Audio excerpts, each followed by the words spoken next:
Yes people, welcome back to the channel. In today's video we're back out on the Surron. I want to talk about 5 tips that's going to help you out when you're thinking about purchasing your first Surron, or even if you've already bought a Surron. Some of these tips still may apply to you, so stick around to the end of the video to catch all of the tips.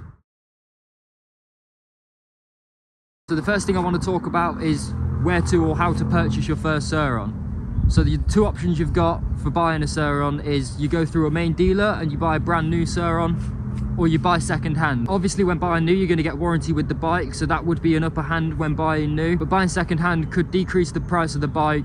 You could save yourself some pennies, but there's a lot of things to look out for when buying second hand. So the main things really when buying your first Surron is looking at whether you're going to want the warranty, whether you're going to want to spend the full price on the bike, and then obviously there's things to look out for when buying second hand that we're also going to run through in the next tip.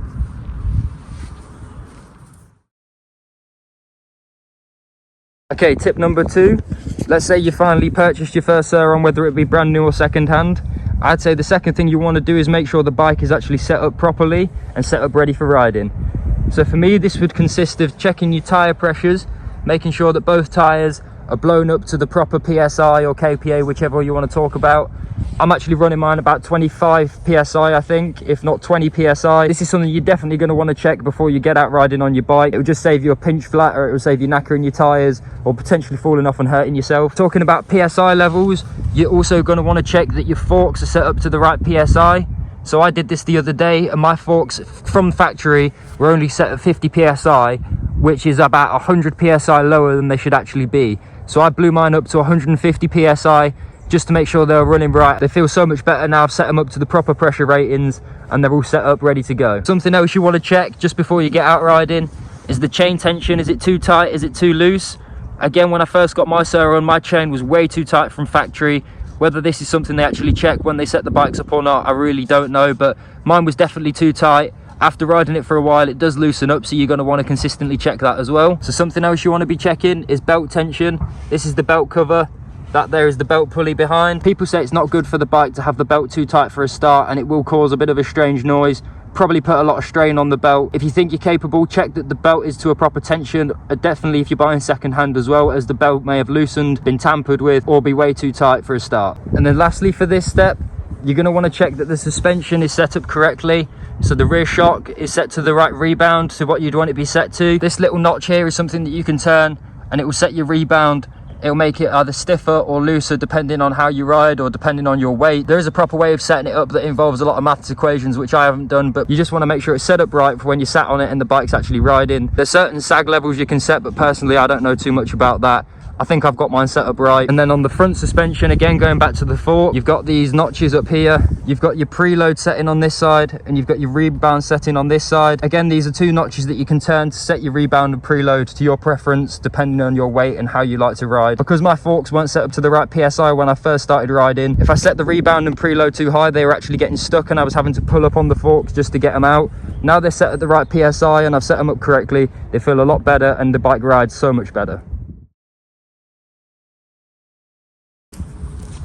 So moving on to step number 3 of purchasing a Surron, that's going to be the maintenance. The maintenance of the bike sort of coincides with step 2 with the setup, and it's going to be pretty much making sure that your bike is consistently set up and staying nice and riding to its full potential every time you ride. So maintenance could be things such as checking the tyres for wear and tear, making sure you're running the right PSI, making sure there's plenty of tread left on them still. You're going to want to maintain the chain, making sure you're lubing the chain up quite regularly to keep it running smoothly. You're going to want to check the belt consistently, make sure there's not dirt building up and stones and rocks building up in there. The brake pads and the brake discs are also going to need checking to make sure you've got maximum stopping power on every ride, and mainly keeping the bike clean. If you clean it after every ride, if it's getting dirty, mine's not a prime example right now, but keeping the bike clean will help maintain the bike's looks for a start. You'll be prolonging the life of a lot of the components on the bike, and it will stop a lot of the squeaks and sounds that you may get from a dirty Surron bike with dirt building up in the bearings and things like that.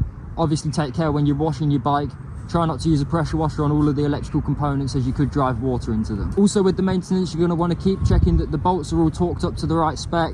Make sure no bolts are coming loose, or even on the sprocket, make sure the brake discs aren't coming loose. Just give it a visual inspection every so often just to make sure that everything is running and riding smoothly.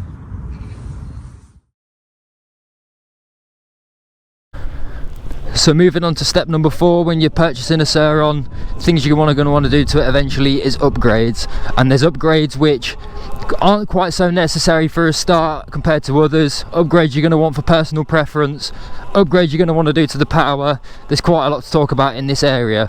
So for a start, I'm going to talk about looks versus practicality. So you might want to look at things like handlebars, foot pegs. Getting a different chain is quite a good upgrade to do for a start, as the O-ring chain that they provide on the Surron isn't brilliant, I don't think. There's brakes that you can upgrade. Basically the whole list. If you've watched any other Surron videos, you know people upgrade the controllers, the batteries, pretty much anything that is upgradable on this bike. So for me, to keep it simple, I'm going to talk about your first upgrades that you're really going to want to do first, and that's, for me, it was the foot pegs were a big one. Handlebars were also a big one. Soon after that came tyres for riding in terrain like this on wet days like today. I've gone to a dead end, so I'm going to turn around. So you're going to want to look at doing practical upgrades before doing sort of looks upgrades, I'd say. Obviously it's all personal preference, it's what you want to do to your bike, how you want it to look and feel when you ride, but I'd say stick to the practical upgrades for a start and you won't be going far wrong. And then obviously you've got cheap versus expensive upgrades. The list really does range. So for cheap ones, you can literally go to Amazon and there is no end of sellers selling a lot of the parts that you might need for your Surron. If you want to go to the expensive end of upgrades, there's loads of brands that are making really high-end parts for your Surron, anywhere from a few £100 to, if not a few thousand. Obviously controller and batteries, they're going to cost you a big whack to upgrade, and personally if I was going to upgrade any of the power parts, I would definitely want to go for the more expensive ones, just to give you that cover, knowing that you're going to be buying the right sort of upgrades for the bike and they're not going to be letting you down after a few rides. So moving on to step number 5, and this is going to be the last one of the video, just keeping this video short and as sweet as possible for you. But once you've bought your bike, you've been maintaining the bike for a bit of a while, you've done your parts upgrades, you've made your bike look as nice as possible, you spent quite a bit of money on it. Tip number 5 for me is going to be the safety of your bike. Where do you store it? How do you lock it up?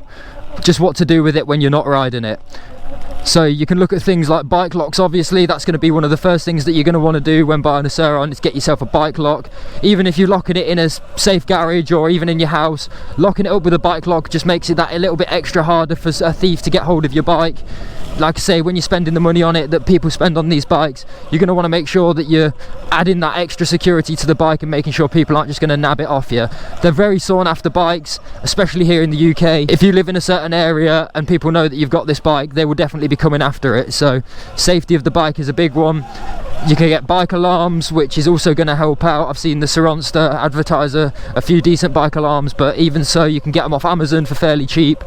You're going to want to get a bike alarm just to add that extra layer of security to the bike. So again, where to lock it up? Ideally, your house is going to be the safest bet, because they're going to have to get in your house to actually get it. If you can't store it in your house, if you've got a garage, that's going to be your next best bet, because getting into the garage is going to be harder than a garden shed. And then even so, if you're keeping it in your garden shed like you would a normal bicycle, just add every layer of protection you possibly can to your bike to stop your pride and joy getting taken. And the last thing I want to talk about on this tip is, where do you store your battery? The battery is a big cost on the bike. If someone came and even just stole the battery on your bike, you're looking at a good £1,000 maybe, if not, you know, give or take a bit, just to replace the battery alone. So for me personally, even though I don't keep the bike in the house, I take the battery out every time I ride it, and I store the battery in the house. One, so people can't take it, and if my bike ever did get taken, they're not going to be able to use it straight away because I've got the battery. They're going to have to spend some money on getting a battery if they don't already have one. I've still got a big percentage of the bike left over. I could use that battery to sell, to then put another deposit down on another Surron if need be. But then also, you're going to want to look at where you put in your battery for safety, just for the safety of the battery itself. So where you're charging the battery is a big point.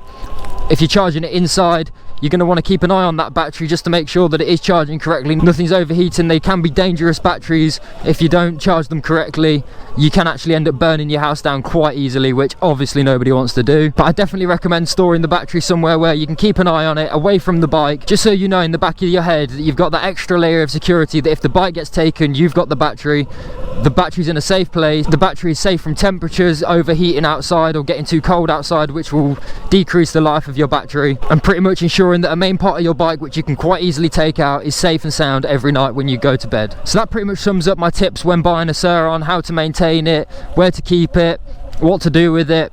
basically how to protect your money once you've bought it. And I'd say these are pretty basic things you're going to need to know when looking at buying a Surron for the first time. I hope these tips have been helpful to you. I hope you've got somewhat of an idea of what to do when you buy your first Surron and how to buy your first Surron, etc. I hope you might have learned something new with these tips. Even if you do own a Surron yourself, you probably know a lot of these tips, but again, I hope that they've been a help to you in some way, shape or form. If you have liked this video, make sure you give it a thumbs up to make sure that YouTube knows you like watching my videos and you keep more coming. If you did like the video as well, hit the subscribe button just to support the channel that little bit extra. Each subscriber goes a long way for the channel, so I really do appreciate it. Everyone that's subscribed so far, thank you very much. So until the next video guys, I've been Matt Francis. This has been 5 tips on buying your first Surron. Stay safe, ride safe, and peace out.